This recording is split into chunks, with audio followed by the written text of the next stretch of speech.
देखिए, मेरा विनम्रता से निवेदन है कि हमारे अपने राज्य के अंदर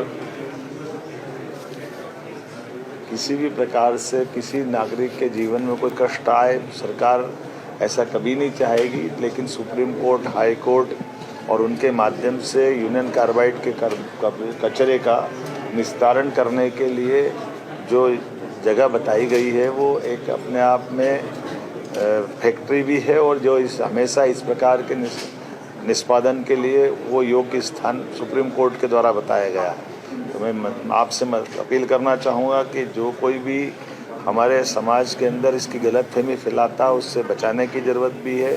सरकार पूरी तरह से गंभीर होकर के वैज्ञानिकों के मार्गदर्शन में ही यूनियन कार्बाइड के कचरे का निष्पादन करेगी। किसी भी हालत में किसी व्यक्ति के जान पे कोई खतरा हो जाए, ऐसा हमारा कभी किसी प्रकार का कोई स्टेप नहीं हो सकता है।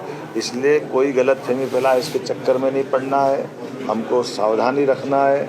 सरकार के उच्चतम न्यायालय ने जो निर्देश दिए उस निर्देशों के परिपालन की दृष्टि से जो हो सकता है हम सब उसी प्रकार से ही आगे बढ़ रहे हैं। अभी तुरंत कचरा जलाने का निर्णय भी नहीं किया गया है, कचरा डंप किया गया है, लेकिन योग्य प्रकार से वैज्ञानिकों के और कोर्ट के मार्गदर्शन में ही हम लगातार बढ़ रहे हैं। इसलिए इतना हमको ध्यान रखना कि सबका जीवन मूल्यवान है, किसी भी व्यक्ति का कोई गलत कदम ना उठाए।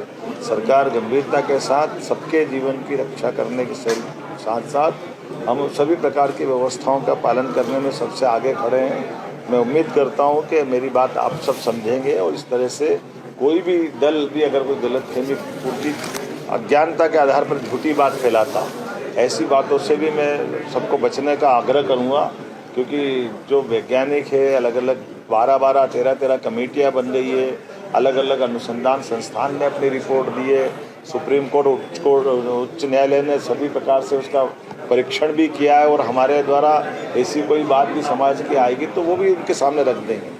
लेकिन केवल वोट की राजनीति के कारण से कोई झूठी बात फैलाता है तो ये मैं उसके लिए क्या कह सकता हूँ, उसके लिए निंदा ही करूँगा कि उनको इससे बचना चाहिए।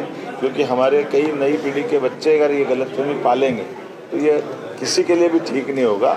मैं एक बार फिर यूनियन कार्बाइड की वो भयानक त्रासदी याद करो, यही त्रासदी अतीत के कालक्रम में उन सत्ताधीशों को याद दिलाएगी जिनके शासनकाल में ये हुआ था, और उनके दल के लोग अगर ये गलतफहमी फैला रहे हैं तो आज 40 साल बाद भी अगर वो इससे बाज नहीं आ रहा है तो मैं उम्मीद करता हूं कि वो इस घटना से सबक ले लें कि कम से कम वैज्ञानिकों पे भरोसा करे, सुप्रीम कोर्ट और कोर्ट पे भरोसा करे, और सरकार उसके साथ खड़ी है।